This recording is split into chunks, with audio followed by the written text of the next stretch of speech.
Are you ready, kids? Get your parents' permission, check your mailbox, and grab your shopping cart.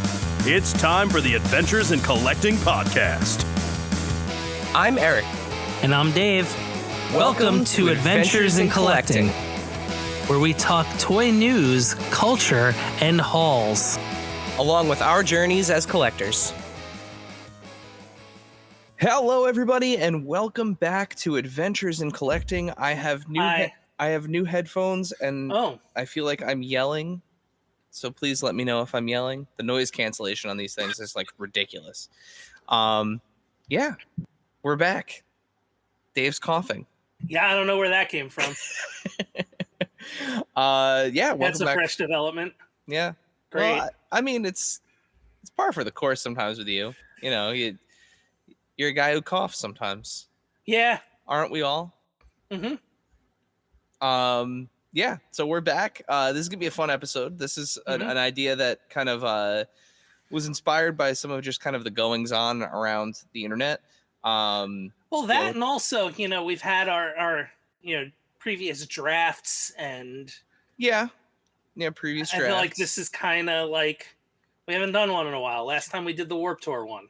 Yep. Also, this is like, we're coming right off the heels of July 4th, presidents and American history and all that stuff. So it's just kind of something that was top of mind. And we have a super cool guest with us, a returning guest, a friend of the pod. We do. So we're really excited to bring him back on too. We'll talk about him in just a moment. But first, a little bit of housekeeping. So first up, let's just say he's the thing you're really here to see. Yeah, it's for real. But first, a little bit of housekeeping. So of course it is. This is actually going to be like a 2-in-1 housekeeping situation, Dave. So first up is of course our giveaway. So it is the month of July. It is Happy Superman Week too. By the time you hear this, Superman will have been out, and hopefully, everyone. Hopefully, way better than what this is from. Yep.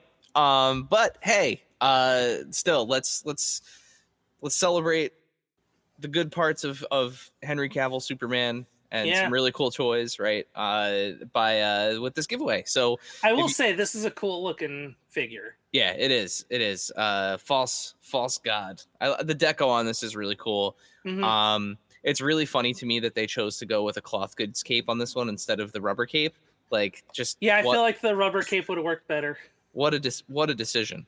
But regardless, you can head over to @AIC_podcast over on Instagram. Look for the pinned post and give yourself a chance to win a platinum edition Chase Snyder cut Superman. So I'll say this is the only one I've ever seen. Yeah. Ditto. And a lot of people seem to be really into this giveaway. So if it's something that you are looking for your collection, head on over again. That's @AIC_podcast on Instagram. Look for the pinned post and follow all the instructions to win yourself a Cavill Superman. And where I even found it. While we're on the topic of Superman, we'll also say that our next episode will be the next edition of Toys on Film. We will be talking about the new Superman film, which, as of the time of this recording, neither of us have seen yet. Joe, I believe, will be joining us. Voice of the pod, Joe, will be back to join us. I'll say this: no matter what happens, I will see this by the time we record next week. Yeah, that's the hope. And then also next week we'll be covering the annual Sweet Sweet event in New York City. So lots and lots of things happening in the world of AIC, and then of course it's going to lead right into San Diego Comic-Con and all of the splendor that is the news that comes out of SDCC. So so I think that covers it for housekeeping, which means we can bring on our guest. So our guest this week is almost solely responsible for Dave's top figures of the year for multiple years running. One of my favorite figures of all time, and some other really, really cool projects and releases over the years. He's got a new gig that we're really excited to talk to him about. But he is also going to participate in the action figure Mount Rushmore, which is the main topic of this episode. I would say this person is the main topic of our co-topic. Yeah. He's gonna help. He's gonna help us with his expertise and show us his toy Mount Rushmore as well. Mm-hmm. But as Dave said, the reason you're all here, the moment you've been waiting for, the thing you're really here to see. But here's the thing you're really here to see. Yeah, and that is he's our friend. He's your friend. Don't mispronounce his last name. Kyle Wlodyga, welcome back to Adventures in Collecting, buddy. Thank you, man. I'm glad that I have this like purple light on to like even out the redness I'm feeling in my face from that intro. That was pretty spectacular. I don't know if you saw me backstage, just like, no, not me. Wildly shaking your head. But it's true. It's true. Yeah, that's fair. That's very kind of you. But yeah, I like co-headline. That's a good way to do it. And I don't have the ego to say that like I need to go first. Like it's a Mount Rushmore and Kyle's also here. I started getting, targeted ads for there's a Alice Cooper Judas Priest co-headline tour coming up. Yeah, which is awesome, and I'm going to try and go because I got every chance I will get to see Judas Priest, I will go. And I've never seen Alice Cooper before, which would be great. Cross them off the see them before they die list. But I follow both Alice and Judas Priest. Alice and Judas, I'm on first name basis. Yeah, first name basis. Yeah. And the marketing is the same. Like the marketing images for the tour are the same. But on Alice's page, Alice's name is first. And on Judas's page, Judas goes first. And so there's like a little like someone didn't like, or they realized they had to do two different sets of assets for posting because no one would approve the other one going first, or I don't want to be like that. So, and then I'm sure they have to work out deals too with like the venue, like which one posts. So it probably alternates who goes first all the time. Yeah, oh man. Although I would imagine with Alice's like props and stuff. Yeah, I wouldn't honestly. But Rob has a whole fucking motorcycle on the stage. It's true. It's not like they have equal level of production and props, I think. I feel like Alice has been doing it longer, and I think Halford's probably at the point in by what, like a year and a half? It's How? not by much, yeah. Really? No, I don't think so. I thought Alice Cooper was like well into like the early 70s. Some of his stuff even goes back to like Priest the late was like 60s. what, 76? I think they're technically 60 something. Okay, so Cooper's first album came out in 1969. Okay. Nice.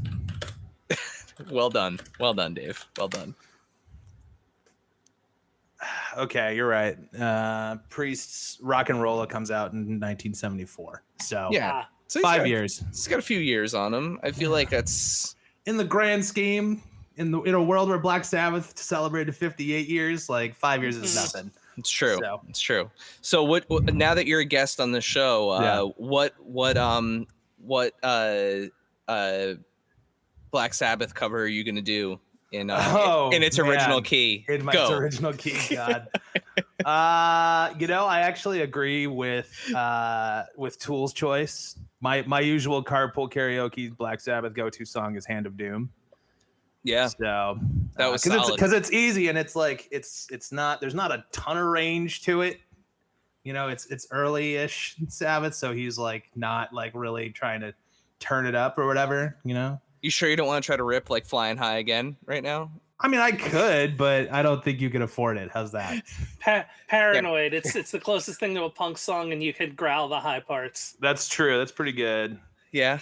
Paranoid. And you're in and out in like 3 minutes. Right. So for those that I could do Solitude also. It's a good one. It's an easy one. Be real sad. for those that might be a little so bit confused right now. Yeah. So Back to the Beginning was now 2 weekends ago by the time you're listening to this. Yeah. Yes.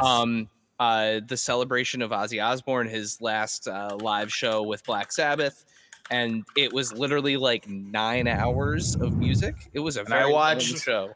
Let's see. It started at 7 a.m. Pacific, and I was like, I love Ozzy, but he's not going on at that time, so I'm gonna sleep in a little bit. So I did miss Anthrax and Lamb of God and Mastodon, and like Hailstorm was closing and the first supergroup was starting when I woke up and I started watching it finally. Yeah. Some of the covers were interesting choices. And not necessarily in ranges that were comfortable for the singers that were doing them. Yeah. Sammy Hagar, I'm looking directly into your soul. But yeah, the one thing that I was disappointed the Jack in, Black video one was kind of fun. I like that one a lot. That was great.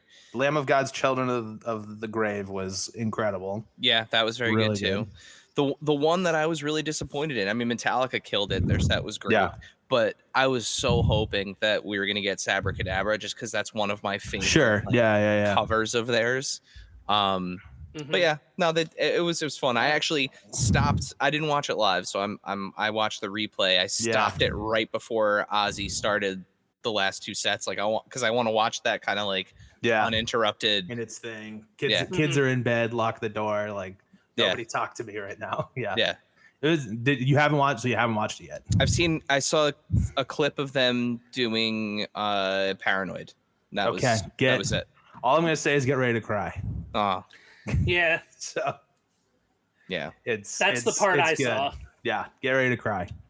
So I will say though, and we talked about this offline, and I want people to know that I'm not completely just a shill. I don't think that Papa 5 picked the right song for his key, which is where we were kind of talking about. I love Bark at the Moon. That's one of my favorite Ozzy songs. Mm-hmm. I don't think it should have been him singing it. Or at least moved it. Something. Something else. Yeah. Yeah. He like barely got there for some of those parts. Like he was struggling. And I mean, that's... Sure. That said, I would kill for a Ghost cover of Diary of a Madman. I think it would be really good, and I think it would thematically match up with the kind of like the implied storytelling of the current era, where it's like he was locked away, separated from his brother for a few years, kind of very Man in the Iron Mask type Cape Fear stuff. Yeah, and like Diary of a Madman feels like it aligns with that pretty well. And see, I think sonically, I would love to see them do Mr. Crowley. Yeah, so I was live tweeting it with my friend who was watching it with me, and he was like, "All right, Mr. Crowley, here we go." And I was like, but Mr. Crowley does get played at that show, just not by him. Yes. Yeah, but that was fun though. I just wish it was not a video. Sure. But what we got with Bark of the Moon, with Papa on vocals and Travis Barker on drums, is perhaps the most Ryan Ting, Kyle Wlodyga performance of all time. Yeah, and the Venn diagram of that is like, and honestly, the bring Dave into it as well, because one of his favorite bands, Living Color. Oh yeah, yeah. So you have the CM Venn diagram down. Yeah, the CM Punk of it all. Yeah. The CM Punk wrestling, pop punk. Mm-hmm. Dude, when I saw Vernon Reid was on that, I'm like, what? Yeah. Well, it just kept getting crazier, because then it cuts to like Nuno Bettencourt, who's like one of the greatest guitarists ever, in like a very kind of vanilla band that every now and then they have like a really great song, but like for the most part, Extreme's kind of forgettable, very unheralded. But like he's one of the best out there, and it's like you look at all the people on that stage, and then like also just the funniness of the fact that like Danny Carey's drum set is like just set up next to them vacant. It was such a bizarre. And then Chad Smith comes in, like, well, they have that whole like drum off song where it's like literally the probably the three greatest like living drummers. Whose idea was it to put Danny Carey in there next to Travis Barker? Like, that's just, Travis is an amazing musician, but that is so not fair. Yeah, like you could put Neil Peart next to Danny Carey and you'd be like, oh, that's not great. Yeah, it was. It's It not was even It's like insane. the three best at what they do too. Exactly. In their That's what I mean. genres. Yeah. You have like the chameleon that is Travis Barker. That Mhm. dude could play like any genre, whatever. But mostly like punk and hip hop beats. Yeah. Danny Carey, who's probably technically the best drummer, maybe tied with Mike Portnoy living. Yeah. And then you have Chad Smith, who's probably the most underrated drummer out there. I mean, Yeah. that dude is just like he's like a session champion.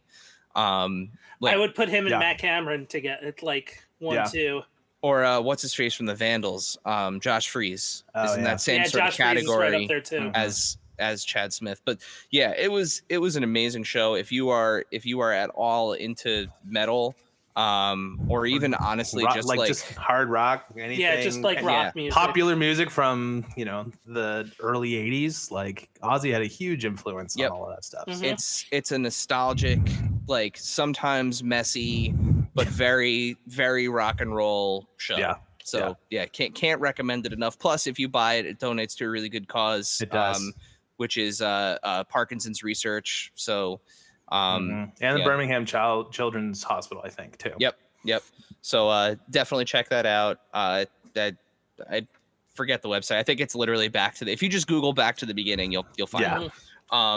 But yeah, while we're talking about metal, before we get into the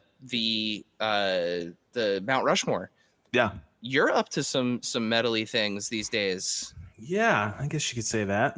So obviously for those that might be unfamiliar, which how Sure. dare you, Kyle is no longer with Super 7.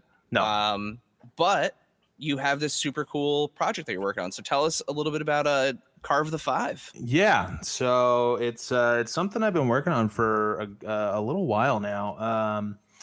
About maybe 2 years ago at this point. This is back when I was still at Super 7. I went to a show at the Whiskey A Go Go in LA, where it was the headliner was a band called Satan, which is like a classic kind of thrash band from like the 80s, and they had like a touring thing with another band called Night Demon and another band called Haunt. And a friend of mine, Fabio, who I think we've talked about from ACBA podcast, not to be confused with the ACAB podcast, very different. We went for his birthday, and thank you. And that was a pity laugh if I ever got one. So we went for his birthday, and we were just hanging out, and the band Night, we wanted to go see Haunt because we had seen their merch and their logo was really good. And you ever see a logo so good that you're like, I want to know that this band is good so I can wear this because this is cool. Yep. So this was our first time seeing Haunt, and they were great. And then, but after them came this band called Night Demon, and they just blew us away. It was just fast and heavy and like good vocals, and like they brought this guy on stage in like a skull mask with light up eyes, and like he had like a chalice, and he was like handing it around to people, and people were drinking out of it. It was really cool.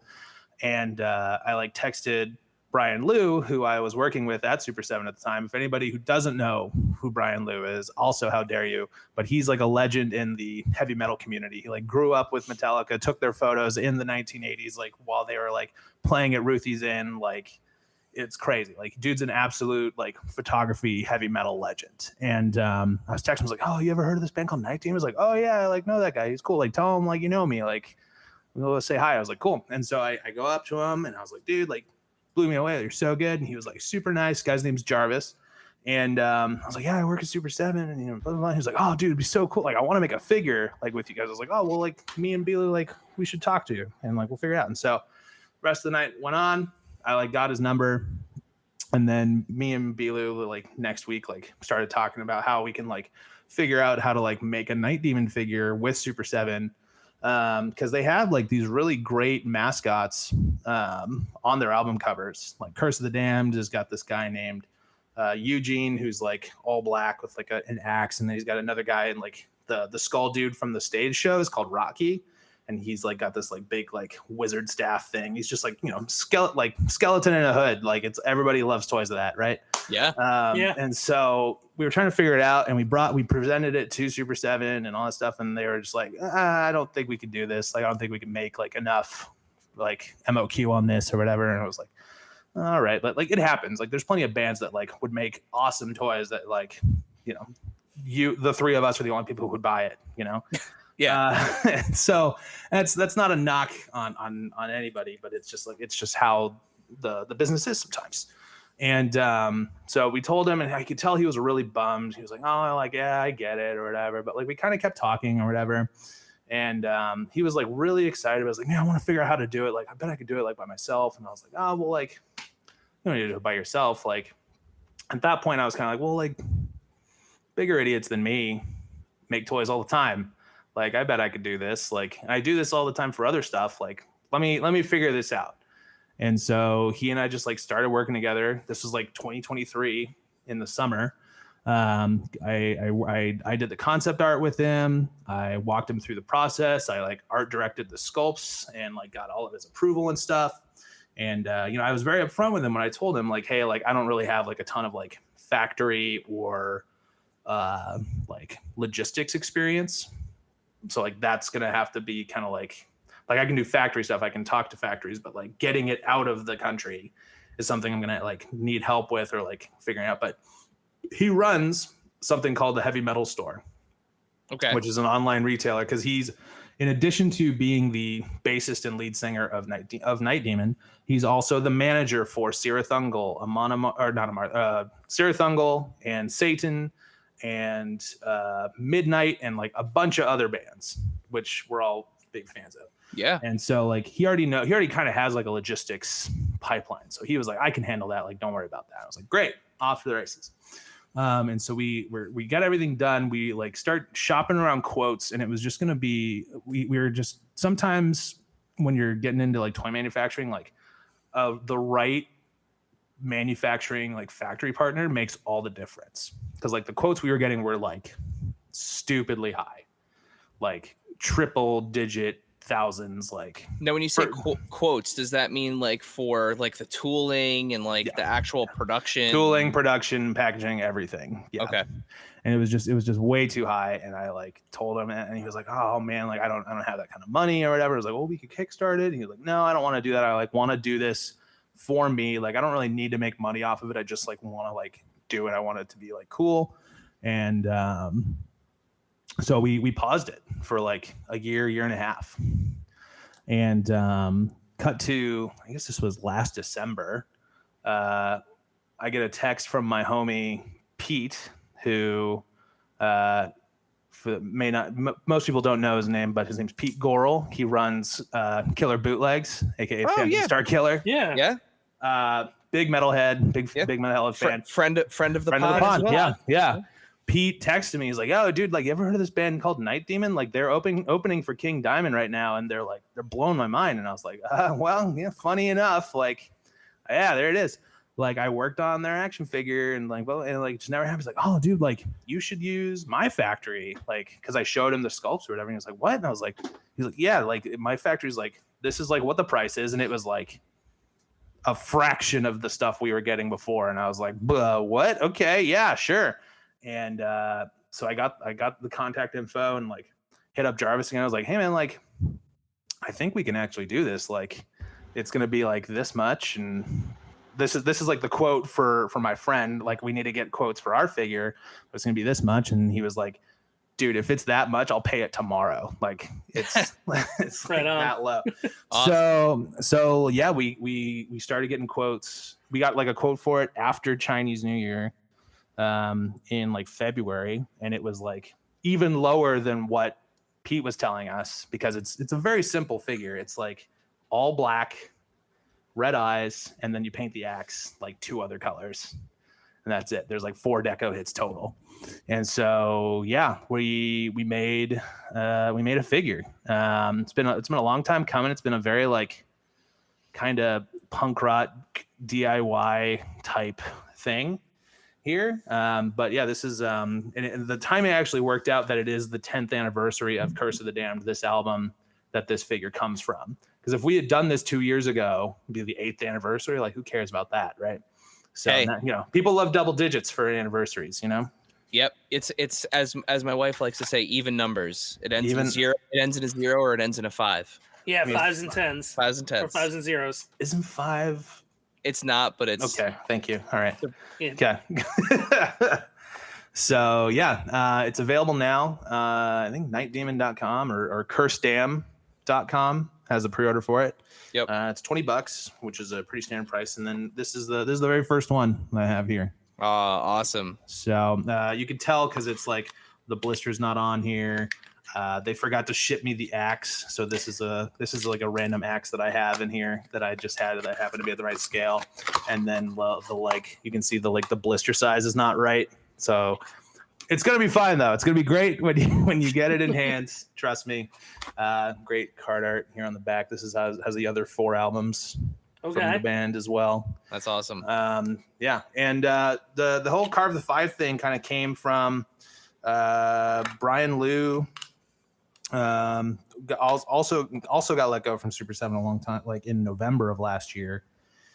But then also happened to go to the Night Demon King Diamond tour, where Night Demon was opening for King Diamond, and he knows Jarvis, and so he was backstage, and Jarvis showed him the figure and all this stuff, and I had not told Brian Liu any of this stuff, and he was like, "What?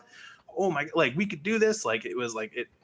I don't know. He got really excited, and then he like texted me immediately, and like we kind of like decided to like form this thing together of like he's got like marketing and media know-how, and like he knows everybody in this industry, and like I can do the like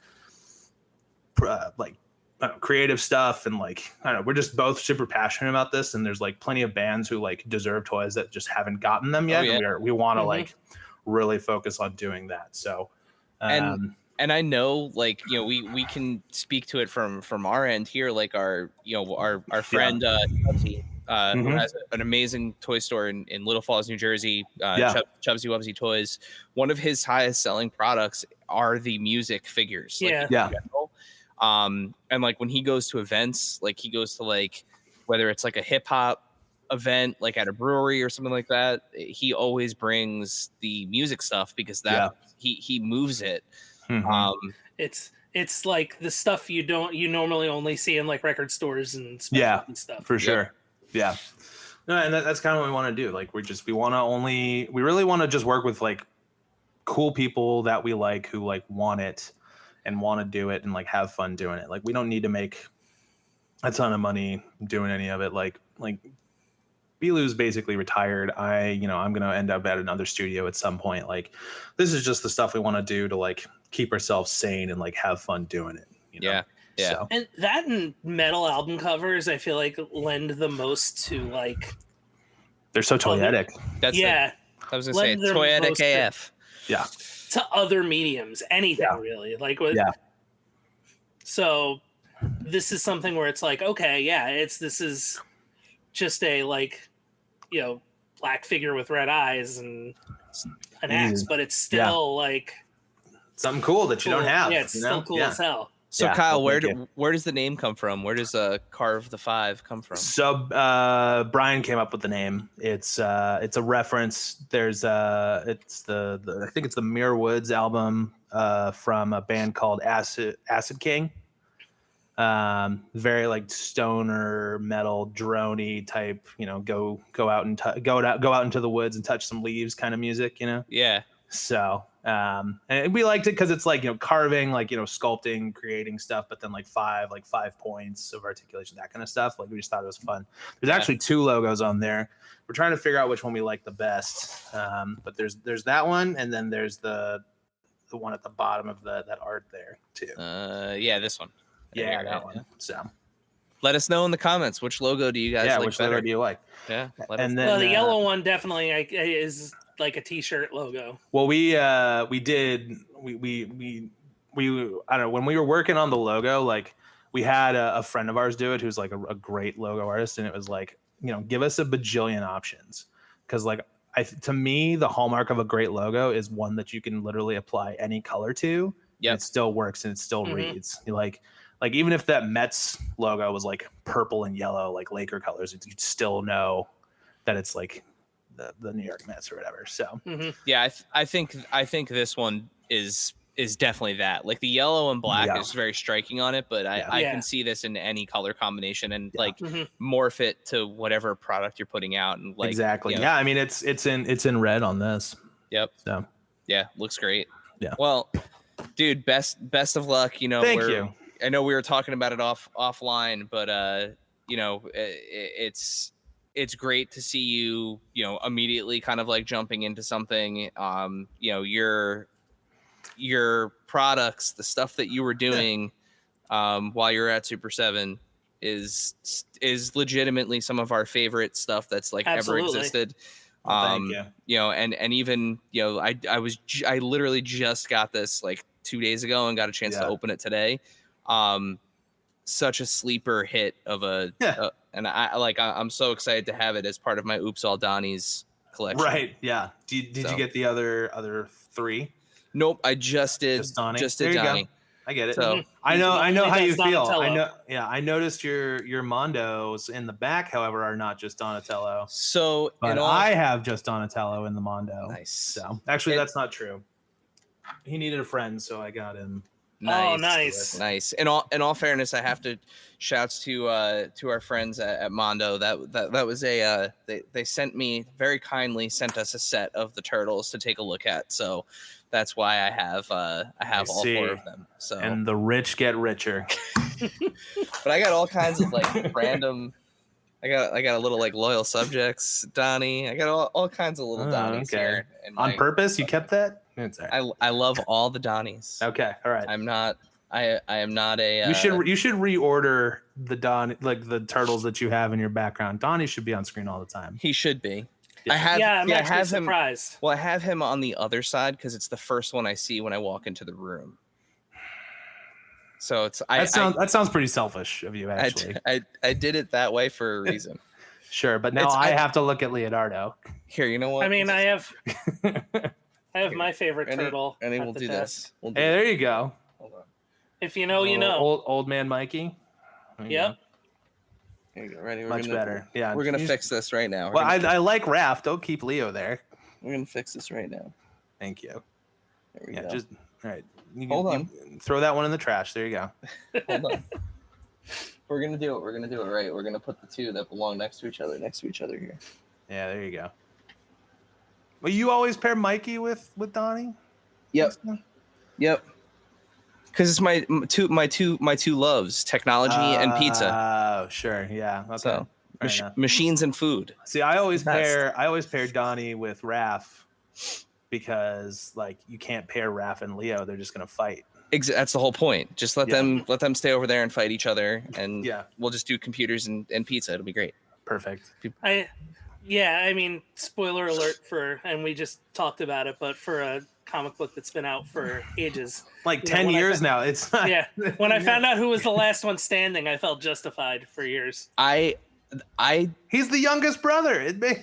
It has been a long time since a comic book has made me gasp out loud. Yeah, I managed to stay like spoiler free. I did The Last Ronin, and when I first got to that point, it was an audible like. I knew it wasn't going to be Raph because that was too obvious. Yeah, but like I gasped out loud. Like I was for sure an oh shit moment. Yeah. Mm-hmm. Yeah, I gasped and then I was like, "It's my guy." So it's so funny. You know, I have the hardcover of it, and I was reading through it, and my daughter was like, "Can I read that?" I was like, "Let me get to the end first." And then like I warned her, I was like, "This isn't like the Ninja Turtles you're used to seeing." And she's like, "No, I still want to read it." She gets to the point like the first flashback, and she was like, "Nope, I don't want to do this." It's like it's okay. You can revisit it later. The first one's with Raph, right? That's the whole point of the NECA figure. First of all, Raph. Yeah, yep. Yeah, and it's pretty brutal. Yeah. Yeah. So, but yeah. All right. Turtles. So I think it's time. Turtles are actually a good segue. I have a feeling we're going to be talking a little bit more about turtles as we progress through this episode. I agree. But so the concept here is a action figure Mount Rushmore. Yeah. So 4 action figures. These are our personal Mount Rushmores. So they may involve a little bit of history. They may be stuff that's a little more contemporary. It's the way that we would rank to us the 4 most important action figures to our, like our aesthetic, our development as collectors, our development as in throughout fandoms. You know, I looked at it as like my, lifetime, basically. yeah, same. So Yeah.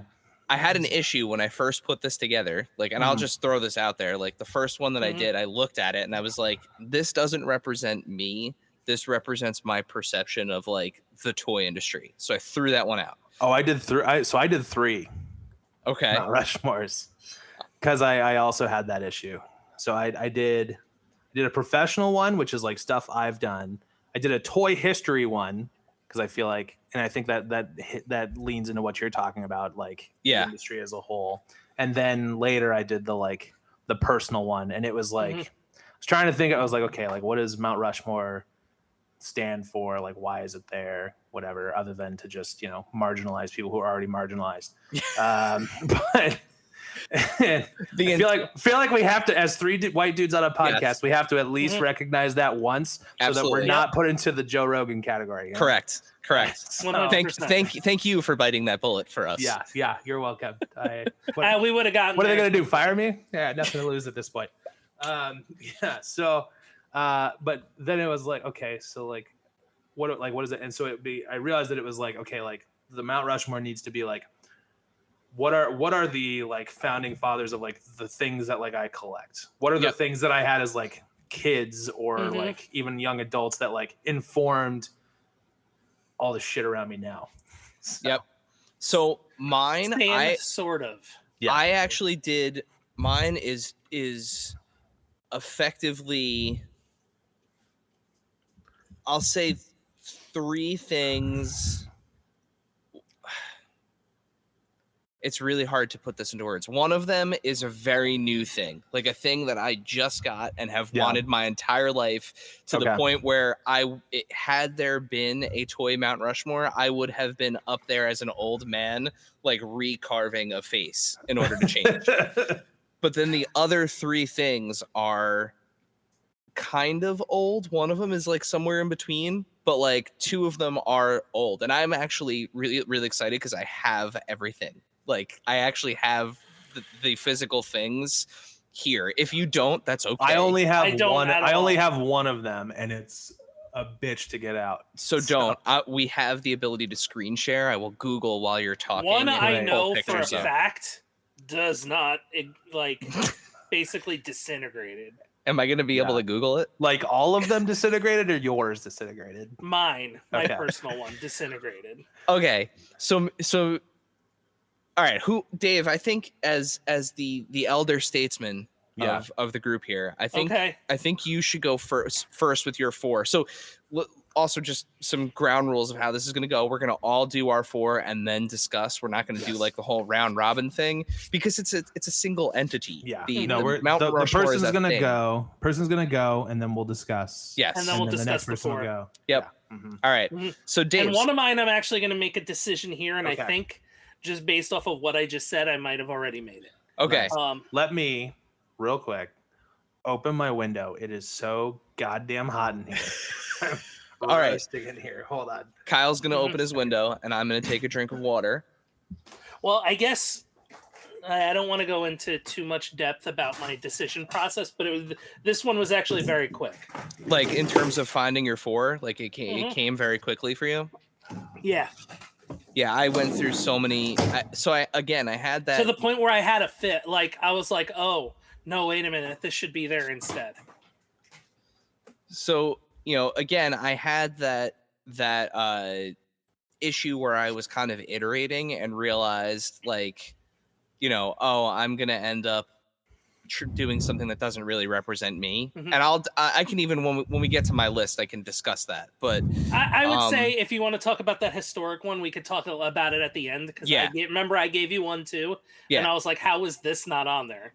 Yeah, it's gonna be, and I think they would be very similar for all of us too. Like truthfully, if we tried to like represent the industry as a whole. But Dave, that's enough conjecture. Yeah. You let us hear your list. Your Mount Rushmore. Yeah, so this, there's three on here that I had absolutely no problem like coming up with, and then the last one is actually the one where I was like, nah. So there were two other things where I'm like, Well, no, I already have that somewhere else, and then, and this one to me is more. Yeah, there's kind not of allowed to legendary. be more than one monument to one Yeah. thing. Yeah. Obviously. Yeah. So I'm gonna go first off, like the first kind of toy I remember having and like flipping out over, and Eric can vouch for this because he's seen the old kind of home movies of it. It looks like he's already Googling it. Like he already knows what it is. So we're going Mattel Masters of the Universe He-Man. Yep. OG He-Man. Obviously, Like, yeah. I mean, that was, I just, flipped out. Like, there was a Christmas where I got a whole bunch of He-Man and just like a whole bunch of Masters figures and flipped out like with each subsequent one. Sick. Like, oh, it's Battle Cat. Oh, it's, like, Get the like battle armor one and like the regular eventually, one and, yeah. like, all of it. Yeah, cool. But There he is. OG regular Motu He-Man was like my go-to forever. And I will say, like, I think he belongs on the global. Yeah. Like, Yeah, he would have. I didn't put him on my list. global one, even though I probably should have. So. but yeah, I He mean, made my it's global just- one. Yeah. Great choice, Dave. Yeah. Very Thank good. you. Look at those mold lines. They don't make them like they used to. Nope. And then like think about all of like if you talk about like the influence of this, right? Like Mm-hmm. all of the figures that this body and design influenced and Mhm. continue to influence, I mean, we got a movie coming out soon. Like, But I just mean in terms of just figure design. I mean, you still have, forget like Motu Origins, like all the Remcos, everything that Mhm. kind of ran on this body design effectively. yeah. His 16 pack. Hair is decidedly not fucked on this, by the way. Just throwing that out there. That bull haircut, kind of. All right, so number 2.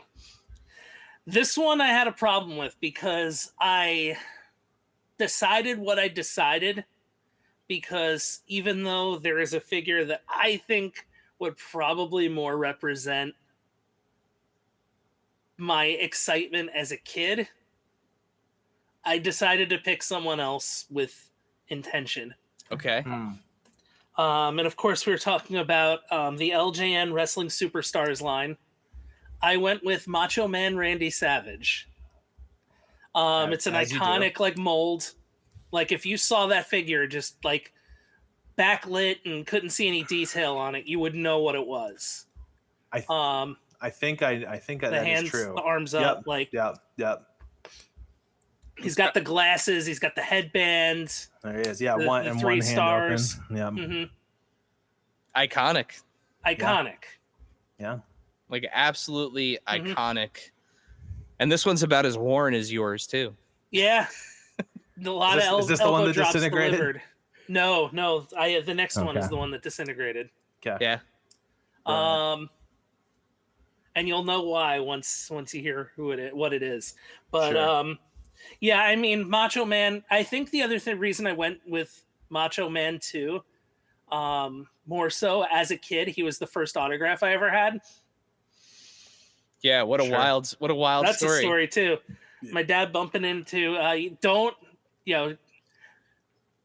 if you're in this situation, I feel like it's the only time you should talk to wrestlers in an airport. If you're literally either coming off the plane with them or bump into them in the airport while they're going to their next flight, like, Leave 'em don't be a alone. weirdo and wait at the baggage carousel. Like, Yeah. With a stack of pops to sign. mhm.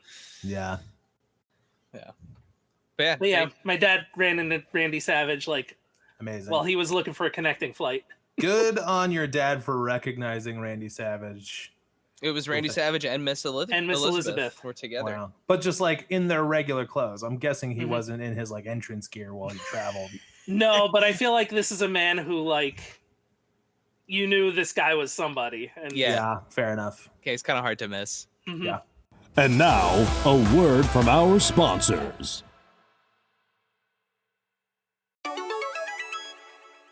This segment is brought to you by our friends at Chubsy Wubsy Toys. A traditional mom-and-pop toy store in Little Falls, New Jersey, Chubsy Wubsy Toys brings you the best new toys from the brands you love without the hassle of pounding the pavement searching for them at larger retail stores. Visit them in person at their brand new home at 101 Newark Pompton Turnpike, Suite 1 in Little Falls, New Jersey, or online at chubsywubsy.com. That's CHUBZYWUBZZY.com. And tell them Adventures in Collecting sent you.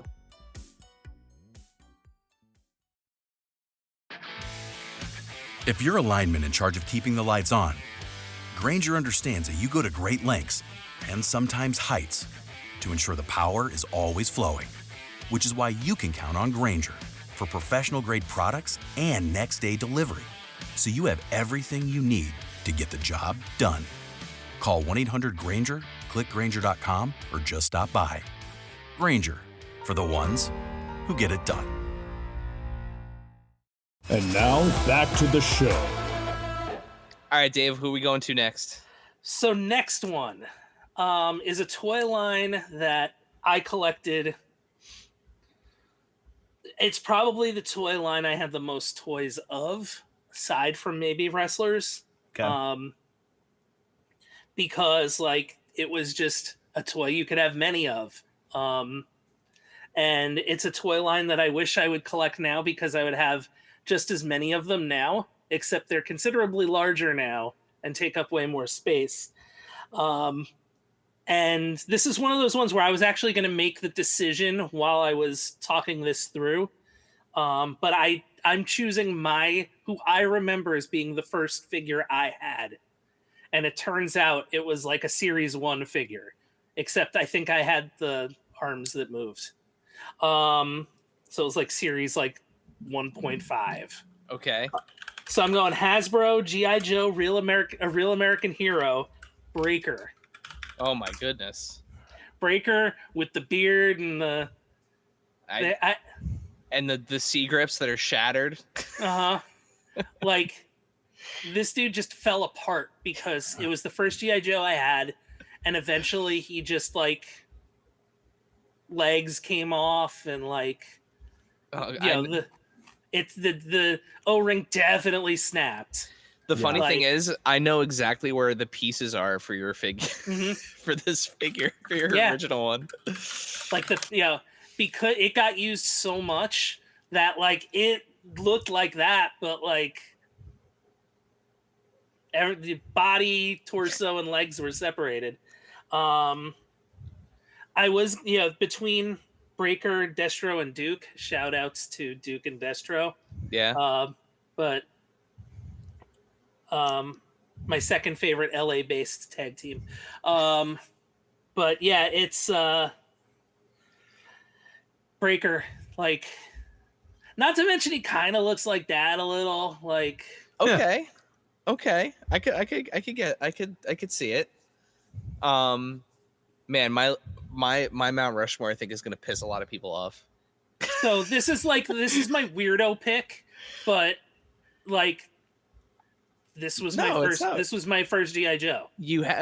You are so far your list speaks to your childhood and your developmental things very, very clearly. This all tracks very, very much so. Then this one should come as no surprise. All right, what's your last on your? Meanwhile, shouts to Breaker, Breaker fans out there. Breaker getting some love. I always I love Breaker. He's such a Star Trek red shirt, and that's fine. Yeah. All right. So, last but certainly not least. Okay. I was like, this has to be represented. It would be represented on a main one anyway. But round my youth, things were wrapping up somewhat in a certain series, and I'm already typing Kenner. And these were still aplenty in the 84, 85, 86 era. To the point where you wish you could go into a time machine, walk into a Toys R Us in 1985 and get these figures. So Return of the Jedi, Yeah. Of course, Luke Skywalker, the most popular figure in the line, as a blonde kid with a bowl haircut. He felt very seen. I felt very seen. I wanted to be Luke Skywalker. Yeah. Yeah, it's shouts to our cousin Mike, who still has one of these on card somewhere. Yeah. Dang. Yeah, he had one of those situations where, like, one of those, like, classic, you wrote it in a movie, like, his mom bought him one and, like, forgot that she bought him one. Found it in a for, like, Christmas, and found it in a closet, like, 20 years later. Dang. And it's I think, probably it was exactly longer like that, than 20 years later. with the yellow blister and everything. I mean, it was in a closet, so who knows? Who knows? It was in a closet in Queens. Yep. They weren't making those before they blisters moved with to good Long stuff Island. back then. No. So they still don't. No. But yeah, I nearly lost that lightsaber so many times. I just love that it's just a sword. Yeah. Yeah. Look at that, just a sword, just a nice little green sword. I think I've seen those toothpicks at restaurants before. Yeah, I've had it in a cocktail. Yeah. Cocktail saber. There you go. How is that not a thing? That should be a thing at Galaxy's Edge. What are they doing? I don't know. No, great picks, Dave. All very and even solid. like the older ones I thought were cool because the lightsaber came through the hand, like it was in his arm. Yep. But, yeah. Yeah, I mean, nothing questionable there on any of those picks. Yeah. Very, very, All very, solid. very solid list. Yeah. Thank you. Kyle, I will give you the choice. Would you like to go next, or would you like to go last? It doesn't really matter. It's not like the draft you did with Ryan or anything. No, it's just a matter of whether you want to talk about it now or you want me to talk about mine. I'll go last, so it looks like you guys had all the original ideas. You know what? We should do an Ozfest draft at some point. I for sure would do an Ozfest draft with you. That would be great. We're running out of ideas for reasons to have me on, so that and you know what? Out of the fourth one, we could do that with we could see if maybe we can get BMAC too. I would love to do something with BMAC because BMAC and I owe BMAC a lot. Homie sent me a Slayer patch that I put on to like a new vest recently. So can we talk about this Cold Slither concert for a second? Which oh my God, yeah. Perhaps the most BMAC thing that ever BMAC'd. Yep. Ever. Shouts to BMAC for BMACing it up. Yeah, that's right. BMACing himself. I'm stoked. Shouts to BMAC for always being BMAC. Yeah, that's right. For real. I'm gonna go. I'm excited. I got my tickets. I'm gonna be very jealous. I'm very excited. Nice. So, you guys aren't going this year? Not this year. Devastated. Maybe next Devastated. year. This is the one year I'm not working. We can actually party for once. Maybe next year will be the year. You should change those plans. We'll see. Yeah. Okay. So if it's my turn, then mine's gonna be really easy. It's just one figure 4 times. It is Art Adams Godzilla. Just 4 times. We'll get you nowhere. Thank you. No. So I will say I'll talk about my struggle. Right. So no joke. This was on one of my drafts. Sure. Because part of the way that I looked at this was, what do I think are the best, most representative things of the things that I love to collect, right? So, like, sure, my first list was like Super 7 Art Adams Godzilla. This is the greatest Godzilla figure that has ever existed. I will not be taking any questions. Like, okay, it is by far the greatest Godzilla figure that's ever been made. And then it's like, okay, Batman. I love Batman. Do I put Mafex Batman on there? Like a figure that I got like a week ago. Yeah. Kenner Superpowers Batman. That's the hard part with top 10 lists too, is the recency bias is so real. And it's like, arguably, like, in this scale, has there ever been a better Batman figure? And I don't think so. I think so. And it's the black version of that one. It's the same thing. Fair. The cape is smaller. It's a little bit easier to handle. Yeah. But like, okay, so I threw that out, right? And then we talked about doing like the one that like represents the industry and history as a whole, threw that out. So mine is now this kind of like half and half thing, the way that I look at it. I have 2 things that represent my childhood and 2 things that represent things that I wish I had when I was a kid and that have like a significance to me. Like this is my collector's DNA as a Mount Rushmore. And I'm just going to rip through these kind of quick here. So like my first one is the thing, and this is still my original one, the relaunch of Star Wars, the 90s Kenner, Darth Vader, Power of the Force with the long lightsaber. I got the one with the long lightsaber. Come with me if you want a lift poster over here. Yeah, movie poster lightsaber. You know, these figures, this first wave of Power of the Force in 1995 or 1996, I still have my originals of all of these. They're in fairly great shape, even given the fact that I played with them a crazy amount. They're all juiced. But this Darth Vader in particular, like this thing, and Dave can attest to this went everywhere with me. Him and Luke, I mean, they went very everywhere. Similar to my Jedi figures. And this is going to be a quick segue into my number 2. But if it wasn't a Darth Vader that went with me everywhere, it was a Kenner Batman. And the Arctic Batman, for whatever reason, I think part of the reason why I loved this one so much, and pick a Batman from this era, it was this figure repainted, right? There was no other Batman that looked like this, like with the white and the gold, and I thought this Batman was just the coolest. And you know, the fact that the cape came off and there was accessories and play sets, but these Kenner Batman figures from like the Batman Returns era specifically, this was my Batman. It's like kind of insane you still have the cape though, too, which is cool. This is I had 2 Arctic Batmen growing up. One does not look like this. Right. Yeah. This was the one that like basically stayed in like the vehicle, or I would leave this in the Wayne Manor as like the like special, like, oh, he's got to run and put his special suit on sort of thing. Like this was like display Batman. There was a point where they made like a navy blue and gray one that was like closest you were gonna get that I had. That was a display one. Yep. The gold one with the it was like a midnight blue. You know, there were so many different variations of that Batman. There was a green one. I also to this day cannot believe how good the Keaton likeness is on this. Yeah, like it's all in the lips, which is pretty insane. The fact that cape clip though, even to this point, like hasn't snapped. I would be very afraid to try and taking it off, and I'm not going to. Yeah, I wouldn't. So we're just gonna, and he's even not that like he's a little. You can kind of see he's a little wiggly, and his heels are a little worn, but they were though. He's got some kind of marker on his leg. I don't know if that's coming through on camera, but he's got authentic some like, battle. Oh yeah, like a little highlighter. Little pink marker on his leg. But yeah, so he's always on my desk, never far from me. And Darth Vader, I knew exactly where he was. He was easy enough to grab. So that takes us to the more modern thing. So when we started doing Adventures in Collecting, I had completely fallen out of love with wrestling for a long time, like for a very long time. Can confirm. I actually like missed Cena's entire run for the most part.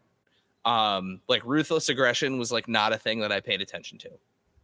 So when we started doing Adventures in Collecting and we started making friends and we started doing, you know, toy photography, I was like, I need a wrestling figure for scaling purposes.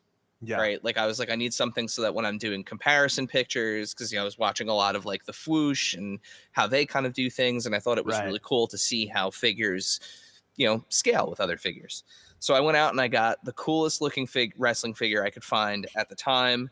And the bug bit me. And to this day, now almost 6 years later, I still think this is one of the greatest modern era Mattel Elite WWE action figures, and a talent that was gone far too early from this mortal coil.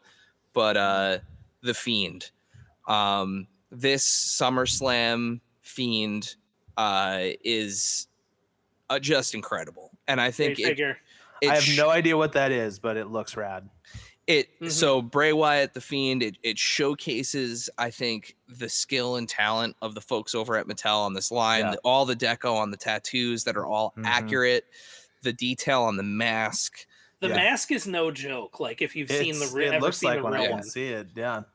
He's got like dreads in his hair, and they're very clearly down to like the hurt and heel details on the gloves. Like he came with this amazing like lantern. Kyle, as I know you're not like super into wrestling, but like his deal was that he was basically like an evil version of Mr. Rogers. Sick. And this was his like alter ego. So like the character Bray Wyatt wore like a sweater with like a collared shirt under it and had like the Firefly Funhouse and would do these kind of like Mr. Rogers shtick. Yeah. And if you pissed him off enough, he turned into this guy. Amazing. Love it. I would go so far as to say is the Fiend was pulling the strings the whole time. Yeah. Oh, there you go. I like that. Yeah. I'm warming up to wrestling. I've always liked Macho Man ever since I saw him as Bonesaw McGraw. And so like that was always my entry point into wrestling. I think, I had some friends who were very into the Hulk Hogan stuff, which is fine. You can like him then, but I think at this point you kind of need to separate art from artist a little bit. Yeah. 100%. Yeah. However, that was the struggle I had. Yeah, like, for sure. I'm not putting him on a Mount Rushmore at this juncture. I feel what was that reality show he had? Because I for sure watched that when I was in like high school. It wasn't like Hogan Knows Best. Hogan Knows Best. Yeah. Hogan Knows Best. Yeah, that's what it was. But anyways, no, I'm gonna probably out myself here, but I'm human. I am wrestling curious again because of one name and one name only. Is it Danhausen? It's Rhea Ripley. Oh, okay. Okay. That's also a fine answer. Yeah. It's I like Danhausen, and I've like seen him around. He seems like a cool dude because he's like collects toys and stuff, but I've never talked to him. But no, it's the Rhea Ripley of it all that I'm like, okay, I could watch this. Also, if you're into Rhea Ripley, Stephanie Vaquer. Both big metalheads too. Huge metalheads. Yeah. She comes out to the ring in like demon horns. It's amazing. Perfect. I want some kind of Rhea Ripley figure somewhere that I don't have to spend $300 to get a ring and a Rhea Ripley with or something like that. What is it? Elite 118? Elite. Yeah, newest one. I knew I was talking to the right guys. Yeah. So I got to figure it out. The newest series, there's a great one. Yeah, it's like Elite 116, 117, 118, somewhere around there. But one of the hitting shelves now. Yeah, you can find it now. I'll look for it. Perfect. So that's my 3. And then my 4th what a horrible tangent we just went off on. Not at all. No. My 4th is a new acquisition, one of my favorite characters of all time, and I cannot ignore the fact that this is the best that this character has ever looked in action figure form. It is something that is that I've talked about ad nauseum on this podcast about, so I'm not going to do it again. But Marvel Legends Maximum Hulk. There you go. So yeah, he's just the best. I love him. I love this figure. It's one of my favorite figures of all time, and the best representation that we've ever had of this character in toy form, period. So so that's my 4. That's my Mount Rushmore. Brilliant. All right, Kyle. I like it. All right. Most of my stuff's old. I don't have any modern stuff on here because That's okay. I actively chose to not have modern stuff on here because, like I was trying to say, like my understanding of the assignment was, these are the founding figures for which all of my collecting preferences and principles are based upon after. Totally fine. I should probably do a modern one at some point, but then that's just, I don't know. I feel like I do that every year with the top. It would be Papa 3. It would be Papa 4. 2003 Turtle. It would be Art Adams Godzilla, and it would be Cliff Burton. Got it. You're done. So you're not far off. You're on the professional one that I did. That you got 2 of those right. Okay. Weirdly enough, despite my love for Ghost and all that stuff, that is not the music figure I chose. Interesting. On that one. Was it Cliff or was it Lemmy? No. It was neither. It was King Diamond. King Diamond was the very first Ultimate I ever did from scratch. Fair. So there was like something to it. And then the other one was the 1200 degree melting Godzilla. Okay. Also amazing. So, anyways, not getting into that. But if you'd like to see what kind of 1200 degree Godzilla magic Kyle Wlodyga can make for you, go to Wlodyga.com right now and hire him to do whatever you want. Yes, it's true. He's Absolutely. the hottest. Right 1200 degree hot. I'm a freelancer right now, so much like Godzilla was melting because he was so hot. Oh, no. Kyle is so hot in his free Oh, no. agency. Yeah, the hottest free. He's the hottest free agent on the market. I don't know about that, but there's plenty of other hot free agents. I would love to work with anybody at this point. I've been doing some cool stuff freelance wise, which has been fun, but I realize I'm stalling like crazy because I don't want to like be embarrassed by my Mount Rushmore. No, you're not going to be embarrassed. All right, Not at all. What I will say is that I'm just reading these in the order that I wrote them in. However, like the real Mount Rushmore, it's not a podium. It's not first, second, third, fourth. It's just any order. Correct. They're all equally important to the stuff that make me the collector that I am today. On this adventure in collecting I'm going on. How's that? Nice. So my first one is a figure that I remember specifically buying with my allowance. Back when I was like 11 or 12 or thing. And I used to go to Walmart back when Walmart used to have figures I wanted. And then I went and bought it. And so my first one that I'm going to mention here is the Toy Biz Marvel Legends Beast, which is still to me one of the best like Beast figures out there. It's super articulated. I remember like getting it and being like, oh, look at like the jaw moves and his fingers move. And like, it was wild and it was super crazy. And it came with the comic book and it like, yeah, look at that thing. And it like, it sparked my imagination. I saw this giant blue monster looking dude. And I kind of knew what Beast was because I watched, X-Men the animated series or whatever, but I was like, oh, this comes with a comic. Like I'll read about it and stuff. And it's like, it's not like a mostly promo. I mean, it kind of is a mostly promo comic, but there's like a full story in there. It's like a full comic, like a full kind of mini arc is in there. And it's really cool. And it was really fun to read and the art's good. And I held on to it for forever. I don't think I have this anymore though, which is a bummer. And if it's going to be on my Mount Rushmore, I should probably get it. I think that's the other thing that we should vow to do is we need to all rebuy the figures that are on the Mount Rushmores after this. Definitely. I'll totally do that. Yeah. Breaker is Promise? not Yeah. cheap. Yeah, I know. But yeah, so Beast is the first one. I'll get a classified one. There you go. Shouts, Breaker, that counts. Shouts to David Vonner too. I think he was part of this. Yeah. Just these figures change the game. For sure. These Marvel Legends. Yeah. It was a good time. Still talking about it today, Yep. Number 2 is something that I was a little bit younger for. And it's not the same one, but it's around the same time as when I first got that first Art Adams Godzilla comic. I started getting kind of Godzilla curious because my dad would go to Japan and like bring me little Godzilla gotcha things or whatever. But for Christmas one year, I remember I got this and it was like, oh, this is rad. And this is the Trendmasters 10-inch Space Godzilla. And they've made all kinds of versions of it. Like there's this little 5-inch one that like makes noise and all that stuff. And there's like just like a little like rubber dog toy one that's like the same as like the wrestler guys. And I have the 10-inch one up there, but of course it's my original one and it's like the crown is broken off.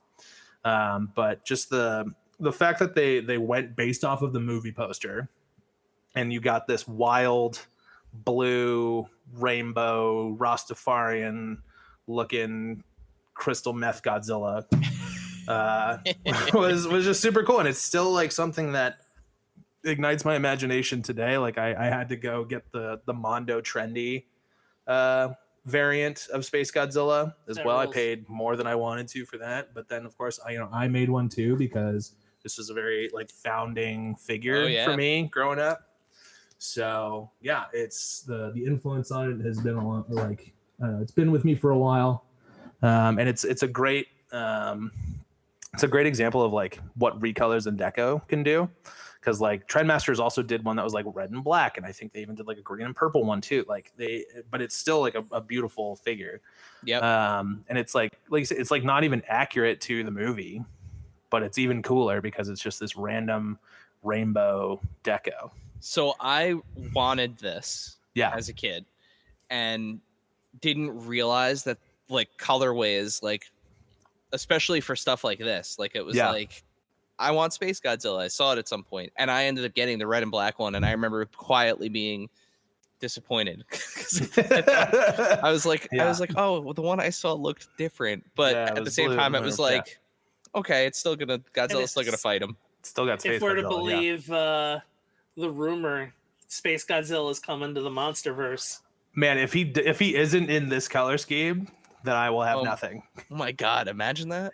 Just a full blue rainbow. I mean, they Godzilla. made Godzilla pink in the last one, so they did. You know what? What I would be cool with is if they did like a black and red or like a darker whatever that matches like the pink Godzilla, but like the dark version of it. That would be sweet. But the title of the movie is Supernova, right? So what if Space Godzilla goes into fucking supernova mode and all of a sudden now he's like supernova, Super Saiyan rainbow Trendmasters colors. Yes. And it just looks like a weather map. Like it would be perfect. Yeah, Predator Vision Space Godzilla. It does kind of look like a weather map. Never really thought about it that way.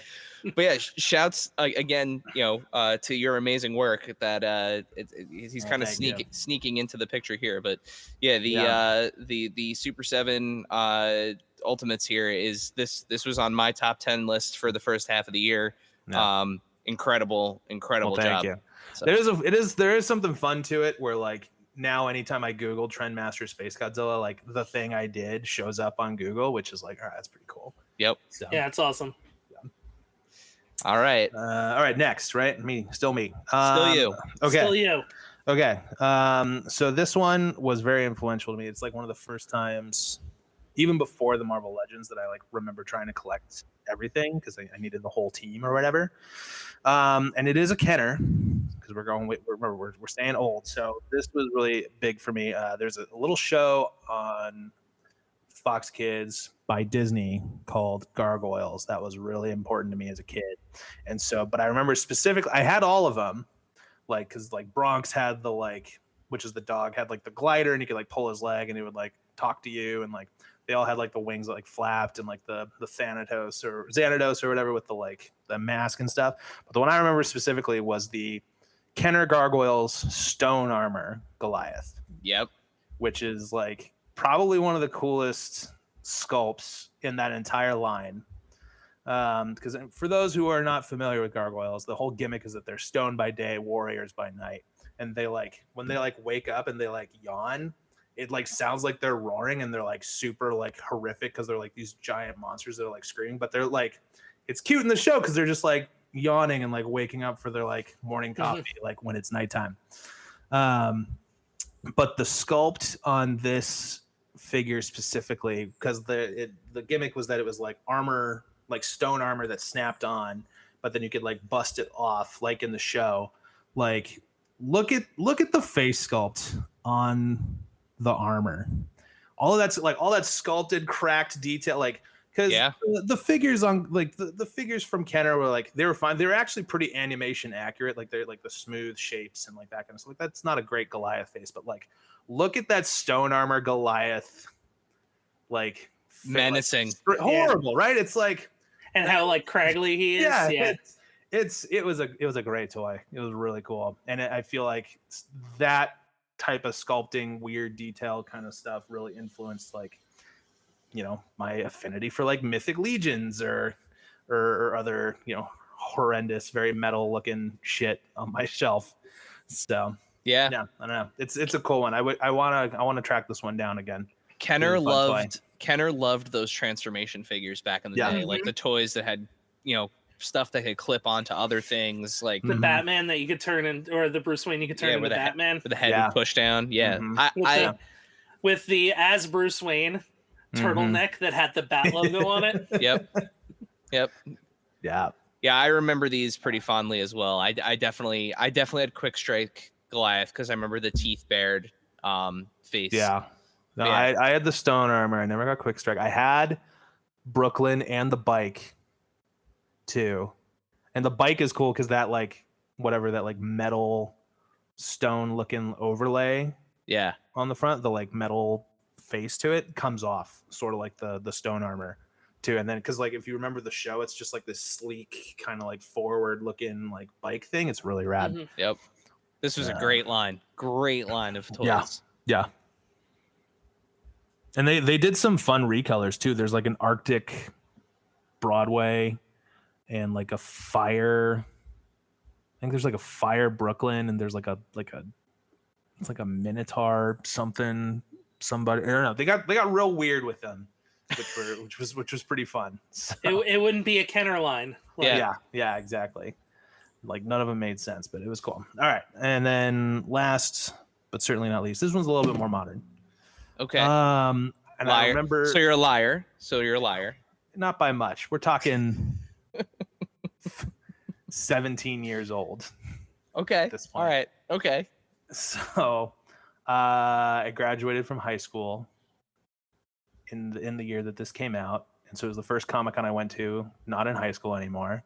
And it was a 2-pack from our homies over at Mattel. And I remember being very impressed by it just because it was a character that I didn't have on my shelf. And it was right around the time, like I remember building out the teams and stuff because this was like probably 2004, 2005 when I got that Marvel Legends Beast, the Toy Biz one. Yeah. And I started collecting stuff and doing the Build-A-Figures and like trying to get teams or whatever. But then I realized like I read 2005 Hush comes out. I get way heavy back into Batman again. And then from that, I started just collecting just like what I thought were like the best versions of characters for my display. So I had like the DCUC like Killer Croc, like that was a great one, and like the Penguin and stuff, and just like little ones. And like I think DC directed that line of like because it was right around Batman RIP where he dies, but then like doesn't die, gets like shot with like a time Omega beam and goes back in time, and so you get like Caveman Batman and like Witchfinder Batman and like Detective, all that stuff. So I collected all of those, and so I was like really obsessed with trying to get like a full like my perfect version of the Rogues Gallery for Batman. And I had like plastic cases that I used to use on my Beanie Babies when I was like in 3rd grade. They're like those plastic protector boxes, and I put those in. I put the Batman figures in there like they were supposed to be like individual like solitary cells at like Very Arkham nice. or whatever. Very cool. And I remember seeing this 2-pack and being like, oh, I don't have that guy. I need to have that. And it's the DC Universe Classics Clayface from the 2-pack. Probably still the best representation of Clayface. At least like when I close my eyes, like that's what I think of when I think of Clayface. Like it's got the like animated series influence to it, but like the sculpting and the detail and like modernizes it and brings it into like a little bit more of like a little more realism to it. It's almost like an ultimate of like an animated series Clayface. There's been other Clayfaces after it, but I still think this is one of the best looking ones out there. Well, Some of them you can get it for $75. You can get it for cheaper by itself. So, because I just want the Clayface, I don't need a Batman. I got plenty of Batmans. Like there have been better Batmans since, but I don't know if there's been a better Clayface since. Yeah, that's a really good Clayface. So, yeah, man, it's. And I was talking to a friend about it the other day too. I'm like, yeah, dude, I still don't think that there's like a better Clayface than this, and they agreed. So I think it's a widely accepted consensus that Clayface peaked in 2008.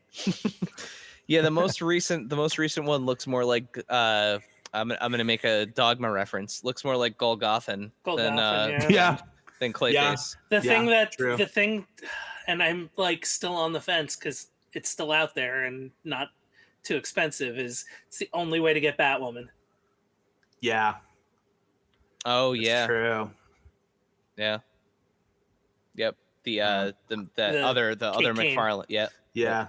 I have the McFarlane like Clayface with like the big like slack jaw. It's like it's cool, but like again, I think there's something about this one.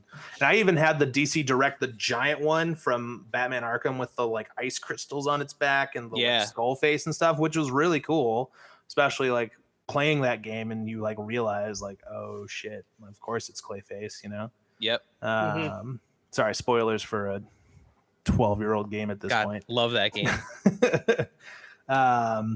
I will say that the DC Direct Solomon Grundy from that game is probably the best Solomon Grundy that's ever been made. Yep. So cool. And it's got the poppable chest and the heart you can pull out. Yeah. Anyways. Yep. Anyways, so that's my Mount Rushmore. All of that stuff kind of informed, where that's the stuff around me. You know? That's amazing. All of the lists. We all picked some cool stuff. I thought there was going to be more overlap, which I'm actually pretty stoked that there wasn't. So, well, that's another reason too. I'm glad we didn't do the toy history one because I mean, Dave and I effectively sent each other the same list. With one difference, but it's like, and I think I changed a character. Yeah, it's like I put Transformers, Barbie, Hot Wheels, Kenner, Star Wars. Yeah, and we had Kenner, Star Wars, Barbie, G.I. Joe, Real American Hero. Yeah. And is that the 12-inch line? He-Man. No, and He-Man. I had the 12-inch one. Eric well, I think you have to put 12-inch line, but then I think that Barbie technically, it's like you're finding the origins. Like, how far back do you want to go? Because like Barbie starts all of that. That's the argument that I would make. That Barbie is the OG Barbie. OG she's the she's the archetype for 10 to 12-inch clothed action figures, right? Like, well, I think that she's the archetype for all scales of action figures because it was such a success with girls that they said, how do we do this with boys? But eventually they scale it down. But your Real American Hero, G.I. Joes, even your He-Mans, like all kind of take base articulation and styling and posing tips from that first Barbie. Like I think if you want to cover the history of action figures as we know them, like it starts with Barbie. It's literally everything else is covered by something else. Accessories, redeco, play sets, vehicles, like it all started with her. Yeah. And that line. So I think that's why I would make the argument not putting the like original G.I. Joes on there and going with the O-rings because that's just as influential. The reason why we have 3 3/4 inch action figures in general is because G.I. Joe shrunk down to those O-rings. But then started until after Star Wars though. Yeah. That's true. Yeah. But the articulation and stuff. Like that was like you had the dolls, you had 3 3/4 inch action figures thanks to Star Wars, and then you had super articulated things thanks to the O-ring technology. I didn't even put Star Wars on there for 3 3/4 inch stuff. I put it on there for licensing because it's the first time that's like you see it everywhere and it like it's the thing to have and like what they did for licensing, it influenced an entire industry now that we have. And then they made laws because of He-Man. Exactly. Yep. There are literal books and books written about it and classes you can take in college about in marketing based entirely on He-Man. My like history ones were Barbie, OG G.I. Joe, like the 12-inch, Luke specifically. Because he was like the first out, and then He-Man. Yeah. I think you can make an argument for Transformers. Obviously, I think you can. I think that's I put that on there because that is cross, that's like international sales and marketing and like that kind of stuff. Obviously, with the whole story of it being in Japan and this and like, but like you technically could even say like Barbie is part of that too because Barbie sparks G.I. Joe, which then sparks Microman, which then sparks Transform. Like it's all connected somehow, Yep. Yeah, and I mean, and if you're doing it outside of action figures and you're just doing like toys, I think you have to put Hot Wheels on there and you have to put Lego on there too. Lego's like, a good one. I would probably balance out Transformers for Lego. Right. So if you're just toys, just off the top of my head, I would go Barbie, Lego. I'm sorry, Eric. What did you say? Hot Wheels. Hot Wheels. Yeah. And Nintendo / Famicom. Yeah. No, that's fair. Yeah. I guess they categorize that as like electronics, but you are right that then it's like more in the play category. Yep. More so than Atari, because Nintendo, like, video games were like poison until Nintendo came out. Yeah. Because it was like, we're not doing this again. I'm actually really excited to see. I was very like cautious. I'm still cautiously optimistic, I guess you could say, of the new Toy Story movie, because I love the fact that they're leaning into like the bad guy being technology. Like I don't know if you read about this, but like the bad guy is going to basically be like a version of like a leapfrog, a leap pad, like a VTech. Oh yeah. And it's going to be the toys having to like contend with that. And there's already that one like short film that they did where like the kid gets the video game system for Christmas and doesn't play with the super cool dinosaur figures. But like I'm really like, I love that dichotomy, and like you bringing up Nintendo makes me think of that. Like how is it actually insulting to put like a Famicom controller on your Mount Rushmore next to the other toys? You know, like it's. What, are you gonna put a Rob on there or something? Well, no, I just mean in general. Like, do video games belong in that conversation, or is that something entirely different? Right? You know, like it's tough. That's a tough. It's tough egg to crack. It's only within the past, I would say, like we're talking PlayStation era, PlayStation 2 era, where it's been seen more as like transforming to an adult. Playing. I think Nintendo 64 is probably the last kid-centric console, and then beyond that, it all leans teen and up heavy. I would say the Wii. The Wii. The Wii, you think? Yeah, because that was made family specific. Yeah, that was marketed as like. I guess I was 16 when that came out, and I was playing the hell out of it, so I think of that teen-wise, but whatever I know. Yeah, but. All right. Well, those were some awesome Mount Rushmores. Good work, gents. Yeah, that was a more serious conversation than I thought this would be. That was good. Well, sometimes we get super serious here. Mm-hmm. Yeah, but like not serious, like fun serious, like we're all about fun's mandatory fun. No, fun. There you go. So like the Weird Al album. Before we let you go, Kyle. Remind everyone again, where can they get in touch with you on the internet? Where can they see what you're up to? And most importantly, how can they put you to work? Sure. So I am on Instagram, Wlodyga Dude, WLODYGA Dude.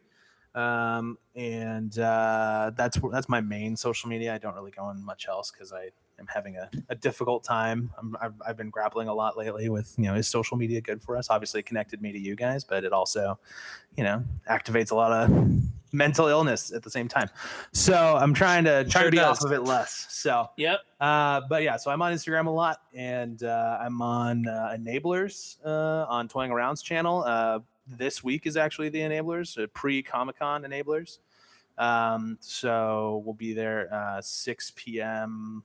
PST on Thursday on Toying Around's channel as well, and then I'll be at Comic-Con at the end of this month, talking, hanging out, and you can hit me up on Instagram. You can go to my website, Wlodyga.com, and just hit me up. I got some freelance projects I'm working on now, but my schedule will probably clear up for you if you have something that's pretty cool. So reach out. I'm always down to talk toys. These guys will tell you that I've been bugging them to come hang out for months at this point. So might have been the first people I called of like, get me on the air when I go. So I appreciate you both. It's been a lot of fun, and I'm excited to figure out what's going on. And also check out Carve the Five on Instagram, which is just at Carve the Five online. We're working on a website now, and we're working on the next project as well. Hoping to talk about that sometime soon-ish. Awesome. Well, we'll make sure we put links to all of those things in the show notes. That way you can go and click on them, and you can hit Kyle up. Make sure you're following him. We are super excited to see whatever it is that you're working on next. And we know we are, as Dave likes to say on the show, we are not an if podcast. We are a when podcast. When you land at your next gig, they will be very, very lucky to have you. Absolutely. You are super talented, and a super nice guy and one of our very good friends here. So we are super excited to see all the cool stuff that you're doing next. Thank you, sir. I appreciate you both. Dave, with that, I think it's time to send us home. Yeah. You know what? Send us some Mount Rushmores on the old Instagram. Yeah. We should ask what people want on their Mount Rushmore. Wait a second. We did, and you didn't feed the Ogram. And we can do that. Oh, you can? There we go. Hold on. Man. We're gonna real quick before we go. It's gonna be a hell of an ending. Now I'm gonna have to come up with a new ending. Wow! Jeez. Real quick before we go, we didn't do the final question either. I know. Kyle, that's fine. what is your Mount Rushmore? Yeah. Did you come up with a new question? I know you've had to ask me 3 times now. No. It was what's your Mount Rushmore? That's what it was. Really it? That's what it was this time. That's what it was this time. I don't believe that. I think you got something else. So we did post about this. What's your action figure Mount Rushmore? And we did get a couple of answers here. So I'm so happy you can read that. Shouts to Comfort 2487. Some of these I wish I couldn't read, but that's okay. He said the Mezco TMNT. That's all 4. It's just the 4 Mezco all TMNT. Sean to the Max, longtime follower, gave us a real answer and a fake answer. His fake answer made me laugh out loud. 4 different variations of stick: short stick with handle, long stick with shoulder rest, bigger gun, stick with nice knob on the end, walking stick, and 2 medium-sized sticks that happen to be the same size, dual-wielded katanas. Perfect. Love sticks. The ultimate toy. No, but his real one was Spawn Series 1 Medieval Spawn, Marvel Universe 97 Ninja Wolverine. Great pick. Yeah. Shocker Toys The Max. Oh, wow. Another great pick. And Marvel Legends Walgreens exclusive debut costume Daredevil. So your yellow and red Daredevil. Dude, I would love a modern The Max. That'd be great. Metal Face Killa says Mezco Vapor. That's one of the it's the blue guy with the spray paint. I'm not confused. I'm just trying to read it. No, I had to think about it out loud in my head. Mafex Daredevil, Marvel Legends movie Deadpool, and Maximum Spider-Man. Cool. So, all right, we've got from at Arthur J. Bourne says LJN Lionel. Okay. Hasbro Randy Savage #1. Playmates. This one. Yeah. Mm-hmm. Playmates Raph and Kenner Matt Tracker with Thunderhawk. Oh, that's a good one. So that's a good one. Mask pick there. That was great. Let's see. Elijah 185 says Black Series Deluxe Return of the Jedi Boba Fett. It's the one that came out kind of recently. Yeah. Marvel Legends Maximum Spider-Man. McFarlane DCM Silver Age Superman. So that's the digital one, right? Yeah, the Fidgetal line. And then Indiana Jones Adventure Series Raiders of the Lost Ark Indy. Okay. Vince Kenner Indy was close, by the way, too. For me. Vince Mon Whatnot, just again 4 turtles. Lots of love for just putting the 4 turtles on the Mount Rushmore. Don't hate that. Let's see. J.R. Darth Perez. Vader, G.I. Joe, He-Man, TMNT, and then he gets into his explanations there. Yeah. Yep. Foggy Creations, Punisher. Great. Let's see. Dylon, and Dylon. Dev71 says Kenner Boba Fett, original Hasbro Snake Eyes, original Mattel He-Man, and original Playmates Michelangelo. I feel like that's like the Star Wars G.I. Joe He-Man TMNT. I think that's probably those are the 4 common denominators. For sure. And we got one more. Levy Dixie 82 says Marvel Legends X-Men 97 Nightcrawler. Shouts to the greatest X-Men. McFarlane DC Multiverse Batman Begins Batman Super 7 Splinter and Super 7 Copper Kid.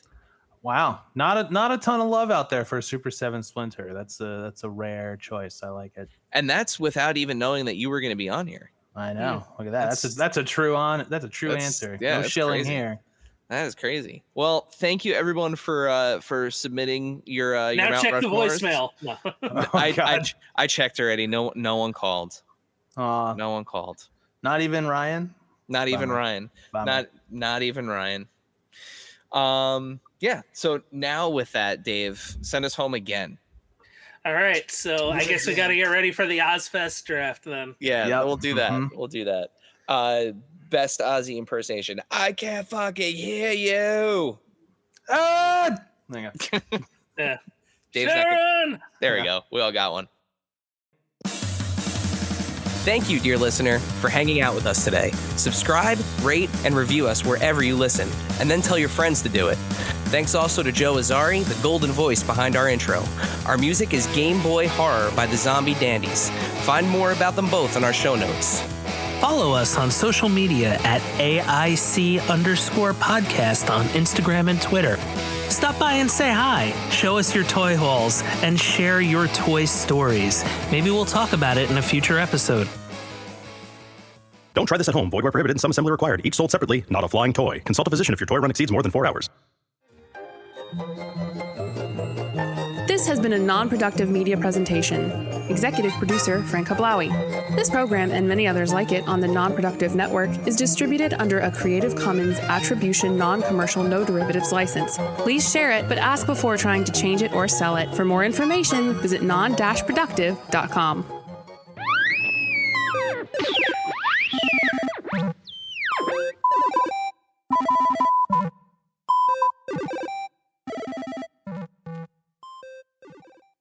Hey, it's Austin James. If you're like me, trying to live your best life while living with diabetes, you can relate to worrying if you're doing a good job managing your diabetes. I use the Freestyle Libre 3 Plus sensor to get real-time glucose readings and see the impact of every meal and activity to make better decisions. The Freestyle Libre 3 Plus sensor can help me live life with diabetes on my own terms, and it gives me more time for the things I love, like being a dad and a musician. Now this is progress. Learn more at freestylelibre.us. For prescription only. Safety info found at freestylelibre.us.